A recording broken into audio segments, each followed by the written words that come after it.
Hey everybody, Rosaline Stark, and today I'm going to do a list of worst deaths in anime.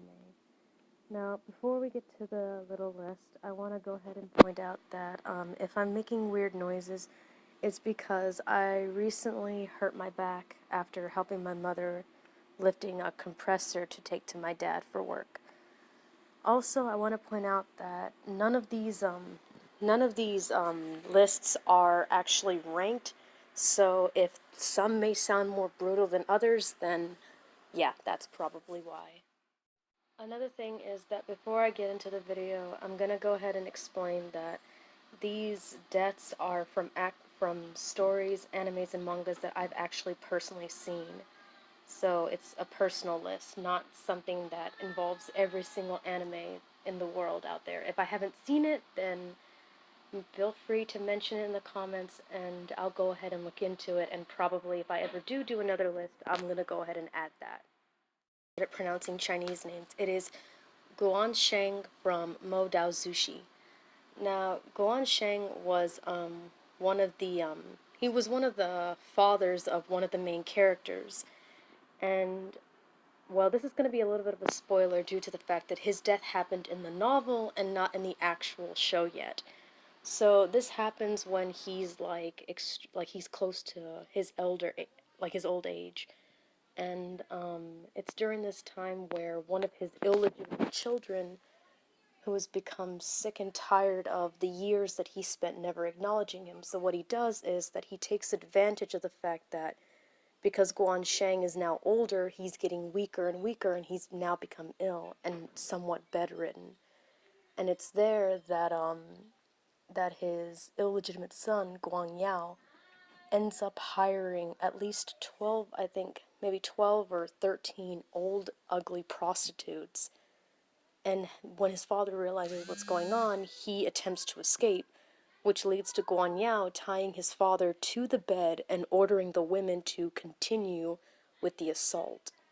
So, and it's even revealed that he spent his last moments crying from the pain and the embarrassment.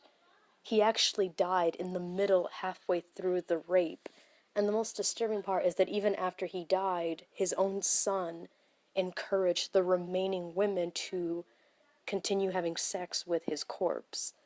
What's even more disturbing about this death is that his own son, Guan Yao, comments that it was a befitting death for a man who spent all of his life flirting and toying with women and treating them like they were nothing but objects.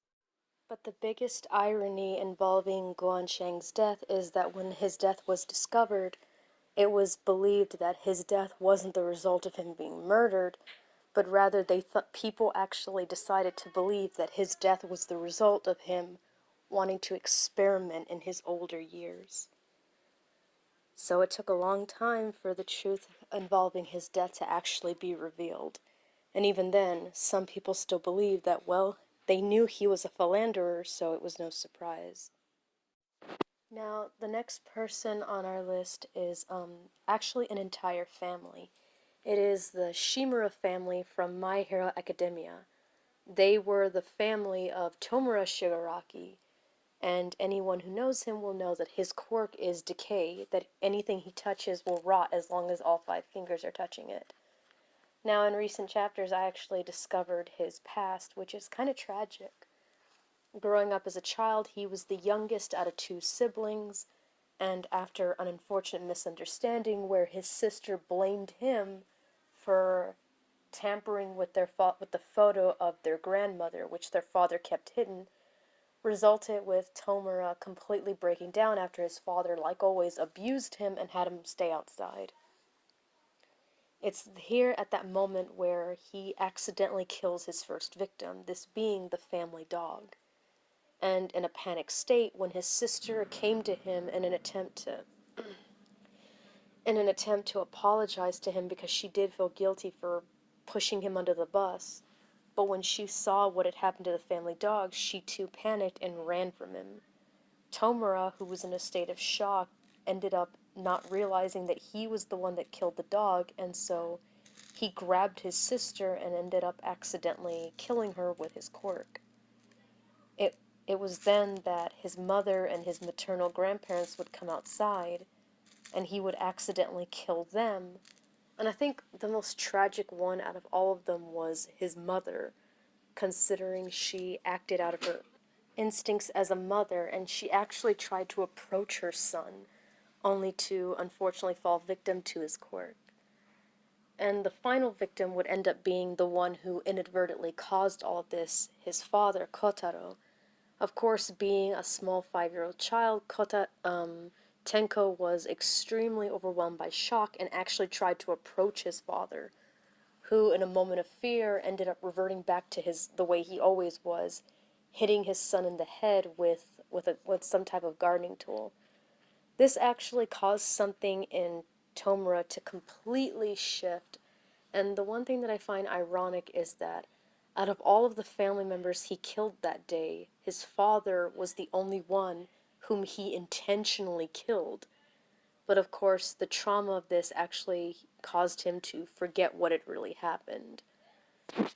Like, it's ironic knowing that this entire family was accidentally killed, except for one, who ironically was the one who caused the trauma in the first place. Next on our list is the woman from, well, her name is never given, but she was a young huntress from the manga Hellblade Jack the Ripper. Now, in this manga, she was more of a side character, but it doesn't change the fact that her death was quite brutal. She, along with her partner Hans, were tasked with joining Jack in his hunt for demons, but he refused them, stating that he did not want to be dealing with them. And it's not long after this that that they are confronted by one of the villains, Ian. And one thing I find interesting is that when they attack him, the woman tries to tell her partner that they shouldn't kill Ian, only to realize that he wasn't alone, as his partner ends up grabbing Hans and bashing his head into a concrete wall. It's then that the woman decides to step in an attempt to kill Ian, but these massive mouths actually open on Ian's arms, and he ends up biting off both her arms.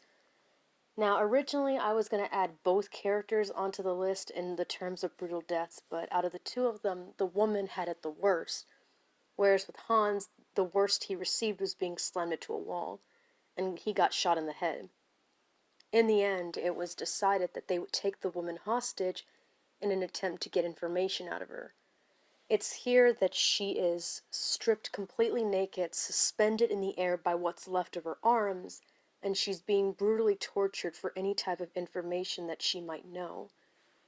And one thing that I find even more disturbing about her death is that after she gives all the information, she begins to beg and demand that Ian kill her, thus putting her out of her misery, only for it to be revealed that Ian actually had no intentions of killing her, but instead had full intentions of torturing her.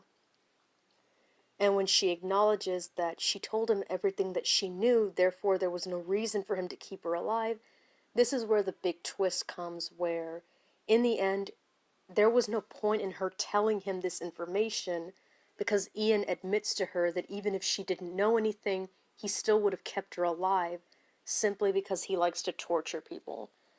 And it's the last time we see her, he stabs her in the stomach with multiple surgical blades.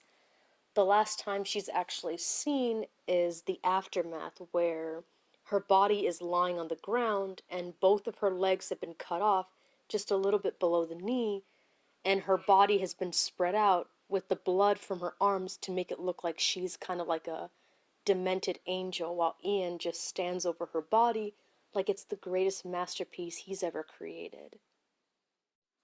Now, up next, our next little character is Jun from Nambaka, the webcomic series. Jun was a young girl, a young woman who developed feelings for the father of the main protagonist, Rokudo. She falls in love with him and does everything in her power to keep him safe, while at the same time keeping him hidden because he's an escaped convict. She actually doesn't see the bad in him. She actually believes that all the bad things people say about him aren't true. and she's eventually confronted by a member of the Zodiac Police, who tries to make her see that she doesn't know the real person, like she only knows what she sees, but she refuses to believe this, believing that Rokudo truly is a great man, and refuses to see that he might actually be dangerous, even admitting that before she met him, her life was, the only thing that kept her going was looking after her younger brother and taking care of him. Like, she's so adamant for her love for Rokudo that at one point she even denies knowing him in order to protect him. And her death is when one of the sisters, Jenny, tells Taro that because as punishment for letting Jun escape, she had actually activated a bomb in an area where his sister was. And if he doesn't hurry up and recapture Jun, then Jenny would activate the bomb, resulting in the death of Taro's sister. This leads to Taro having no choice but to confront Jun and hold her at gunpoint, explaining that if only she had come with him willingly, they both wouldn't be in this situation. It's then that Rokudo appears and Jun tries to protect him, as Taro grabs her and threatens to kill her if Rokudo doesn't come with them. Of course, Jun, because she's deeply in love, well, more like she's blinded by her love for Rokudo, she tries to convince Rokudo to flee rather than risking being recaptured for her sake. One thing that I find ironic about this is that while this is happening, while she's yelling at Rokudo to escape, Taro is literally thinking to himself that Rokudo is extremely lucky to have someone like Jun looking out for him. Now, this is where the big irony comes, because before this, it's revealed that Rokudo had a gun. One thing that I find funny about Rokudo is that he's a grown man, and yet he didn't know how to properly use a gun. And the irony of it all is that Taro literally admits to himself that he's jealous of Rokudo, and as soon as he thinks this, it's revealed that Rokudo aimed the gun and shot Jun in the head, killing her instantly. Like, one thing that I find truly disturbing about this is that Rokudo doesn't even seem bothered by the fact that he killed someone who very deeply loved him and was willing to die for him. Instead, he comments about how genuinely shocked he was by the fact that squeezing the trigger caused the bullet to come out. But the one thing that I find even more sad is that, like I said, Jun was very deeply in love with Rokudo, and she only saw what she wanted to see. She was told by quite a few people that he was a dangerous man, and that she doesn't know the real him, despite being adamant that she was in love with him. One of the most messed up parts is that when a friend of Rokudo's asks him, like, "You were here before I did, who shot her?" And Rokudo responds by saying that he didn't even know who she was. So the irony is that she lost her life for a man she loved, and when confronted, he acted like he didn't even know her. For the next one, this is gonna be like a same person. This is Ben also from Nambaka, from the same comic series. Now Ben was the younger brother of Jun, and he was basically her anchor for living. But once Rokudo joined, Ben became very attached to Rokudo, and even admitted that just like his sister, he didn't want Rokudo to be arrested because he could see just how happy that he made his sister. And the irony is that both siblings actually died around the same time. In the case of Ben, he had some kind of weird feeling and decided to leave school early to go home for fear that there was something wrong. When he arrived, he discovered that his home had been trashed, and it was there that he was confronted by a woman named Jenny, who was planning on trying to find Rokudo with the intent of capturing him. But when he realized that she was also intending on killing his sister, that's when he stepped in. And one of the things that I find interesting is that he was a young boy who didn't stand a chance against Jenny, but that didn't stop him from trying. But he is somewhat saved by Mikazuki. And when Mikazuki actually tells him that he's better off fleeing rather than getting involved in this. But when the two were getting ready to fight, this is where Ben makes the worst decision by throwing a rock at Jenny's head and declaring that he wouldn't allow her to harm his sister. Unfortunately, this causes Jemmy to become overwhelmed with rage by angrily acknowledging that her own sister is dead, and she ends up shooting Ben in the stomach. One of the things that I find sad is that as Ben lays there dying, Mikazuki can't really do anything to help him. Before he dies, he begs that his sister will be safe. And it's really sad considering the fact that Ben was still a very young child who had his whole life ahead of him. The fact that both he and his sister both died protecting someone, and that person didn't even care, instead shrugging off their deaths as though he didn't even know them in the first place. It really hits real hard. Now, this next one is a little different. It's a double one. So these ones are Jemmy and Jenny. Jemmy and Jenny were twin sisters, and they were from, also, just like Ban and Jun, they were from the webcomic of Nambaka. Now, these two girls were both members of this group called the Zodiac Police, and they, along with Taro, were in charge of finding and capturing Rokudo.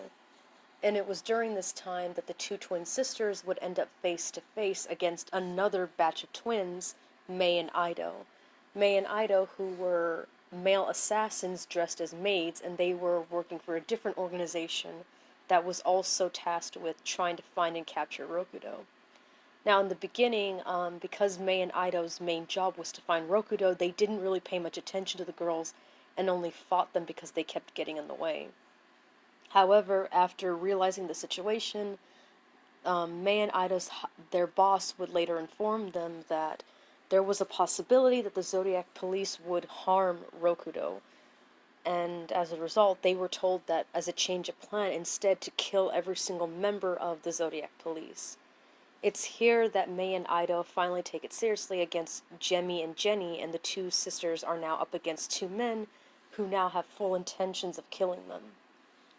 Now, it's in this is where I find really ironic, considering the earlier explanation about how Jenny got mad at Ban for reminding her of the death of her sister, when she's kind of a hypocrite. When Jenny gets injured, her sister Jemmy tries to fight to protect her by shooting Ido in the hand. But this leads to Jemmy getting her legs cut off and Mei pinning her down.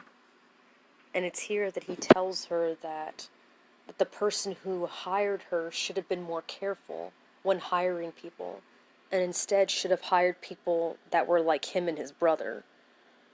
And it's in this moment that he makes it clear to her that he intends to kill her. One thing that I find sad is that we see Jenny's true colors when her sister Jemmy begins desperately screaming for her to help her. Instead of helping her, she tells her sister to shut up and then just leaves her there, leaving Jemmy completely heartbroken, wondering why her sister would leave her to die like this. The irony of it all is that Mei literally tells, when he finds out that Jenny is the older sister while Jemmy is the younger sister, he mocks Jemmy by telling her that her big sister is nothing like him, and he tells her that he will now hurt her for hurting his brother. And her death, out of the two sisters, Jemmy's death is the most brutal because she's repeatedly punched in the face by Mei, who at the time was wearing brass knuckles with small spikes on it. One thing that I find disturbing is that even after she's dead, Mei doesn't stop punching her. As a matter of fact, it's revealed that he continued punching her body until there was literally nothing left of her head except for her lower jaw. And the only reason why he stopped was because his brother had informed him that they were given another task to do. Now, in the case of Jenny, Her death was actually much quicker in comparison to her sister. During her fight with Mikazuki, she was temporarily distracted by Ben after he threw a rock at her, and after declaring that he wouldn't let her harm his sister, she shot him after angrily declaring that her own sister was dead. Like, it's ironic how she blamed others for her sister's death when she was the one who left her to die.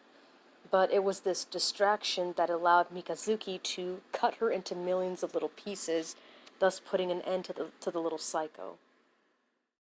Okay, so this final one is actually 7 people in one go. It is the Frontier members from Black Butler, Book of Circus. Now, in this one, it's explained that all of them, Joker, Beast, Dagger, Doll, Peter, Wendy, and Jumbo, they were all orphans. They were found by this guy known as Baron Kelvin, and he took them to this place where there were other children. During their time there, they were given prosthetic limbs, but what they didn't know was that these limbs were actually made from the bones of dead children. One thing that I find fascinating is that out of all of them, Joker was the most loyal to Father, and was willing to do anything that he asked him to do, simply due to the fact that he took him in when no one else would. Fortunately, because of all the kidnappings of the children, this eventually leads to CL Phantom Hive being sent there along with his butler, Sebastian, in order to find out what happened to the missing children. Now, I can't remember which order that they died in, but I'm going to start with Joker. Joker was asked to bring CL and Sebastian to Baron Kelvin's manor, where it was there that it was revealed what happened to the missing, kidnapped children, how they had been brainwashed and were now being forced to perform various circus acts for Father's amusement, which resulted in their brutal deaths, which ironically was something that Joker wasn't okay with, but he forced himself to endure it. It's here that Kelvin talks about his unhealthy obsession with CL, even revealing that he decided to try and reenact the place where CL first met Sebastian. This causes CL to have a temporary panic attack where he shoots Kelvin. This leads to Joker angrily attempting to kill CL by trying to stab him with the knife that was kept in his prosthetic arm. His arm ends up being cut off in the process, and he's left vulnerable. And as CL prepares to kill Kelvin, it's here that Joker pleads with him not to kill him, explaining that despite all the terrible things that Kelvin had done, he helped them when no one else would, and even revealing that as long as Father was kept alive, then the other orphaned children in the house that he owned would be safe. But his pleas go on deaf ears, and CL prepares to kill Kelvin. But it's here that Joker, I guess he has a moment of insanity where he reveals that the main Frontier members had actually gone to the mansion in order to kill all of CL's loved ones and then burn the mansion to the ground. But it's here that CL reveals that his servants are actually like an army, and more than likely the Frontier members are going to die. It's in this moment that Joker wishes and prays that they'll be okay, and it's here that Doctor reveals to Joker that the prosthetic limbs that he had were actually made from the bones of the children. This causes him to be extremely horrified, only for Doctor to jokingly ask him, had he had known from the beginning, would he have still accepted it? After some time, he eventually ends up dying from blood loss. Now, the next member of the Noah's Ark Circus to die was Jumbo, when he and the Frontier members had arrived at the Phantom Hive Manor. And it's here that Jumbo discovers Finian after he woke up from a nap. It's here that he injures Finian. And one thing that I find interesting about Jumbo is that out of all the Frontier members, he was the only one that actually regretted what he had done. Because unlike everyone else, he actually didn't want to hurt anyone, even apologizing to Finian after being led to believe that he had killed him. But it's here that it's actually revealed that Finian didn't die, and in reality, when he injured him, Jumbo inadvertently triggered a dark side within Finian, and it's here that Jumbo learns that Finian is not a normal human, and he then proceeds to bash Jumbo's head into a wall. However, Jumbo doesn't actually die from the first hit. He miraculously survives this, and it's here that he realizes that everyone in the front in his group are now in danger, and in his last-ditch effort, he calls out to his brothers and sisters in an attempt to warn them to flee, because if Finian is not normal, then neither are the others. However, before anyone can get to him, he is once again bashed into a wall and is killed instantly. Now the next ones were Peter and Wendy, who had heard Jumbo's screams and had rushed to help him, but by the time they get there, they see that he's already dead. It's here that they proceed to attempt to kill Finian, but it turns out that they realize he's too strong for them to fight. But as the fight continues, they begin to realize that even though Finian is physically stronger than them, he's actually they are faster than him. So they devise a plan to lure him into a trap in the hopes that they could cut him in half. But right when they're about to do this, Wendy is suddenly shot in the head and killed instantly.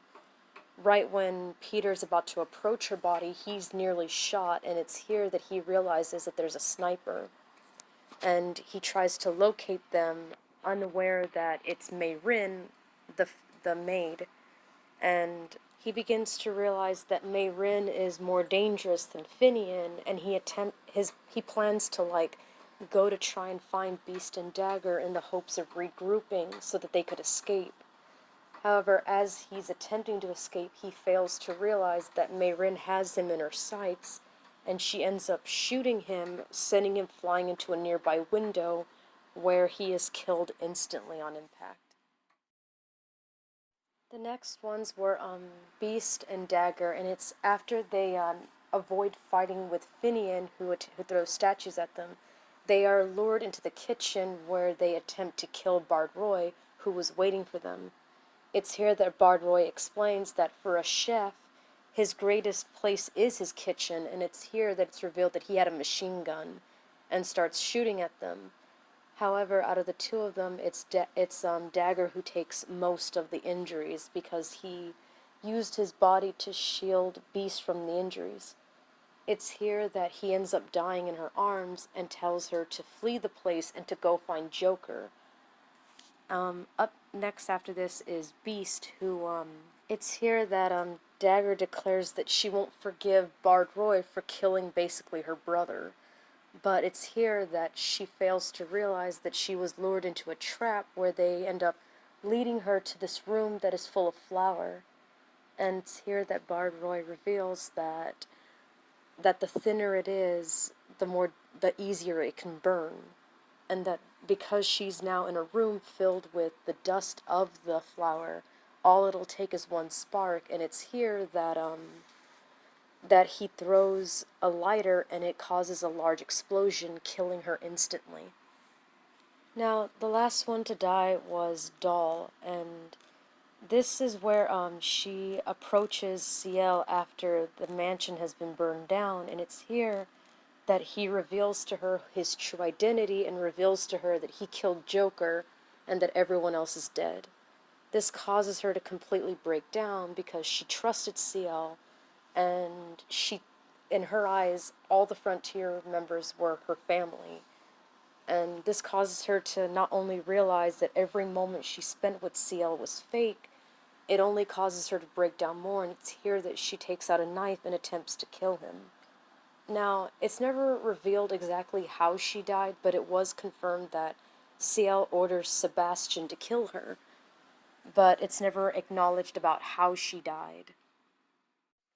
So, after the deaths of all of the Frontier members, one thing that I find very, very sad and ironic is that, like I said, before Joker had died, he begged Ciel not to kill Kelvin, because Kelvin was the one ensuring that the other children at the other orphanage where they grew up would be safe. And it's here that Ciel and Sebastian actually go to that place in order to check on the children. But it's there that it's revealed that there are no children, and that in reality the place had been abandoned for a long time, and it's here that Ciel realizes that the children that that Joker was trying to protect more than likely were killed a long time ago.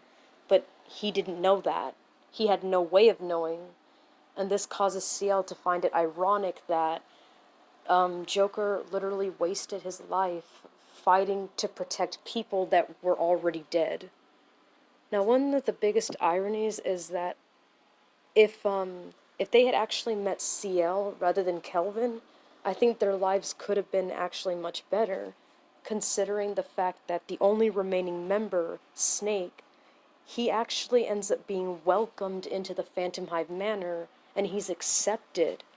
And at one point, CL even defends him when a bunch of women are making fun of his appearance.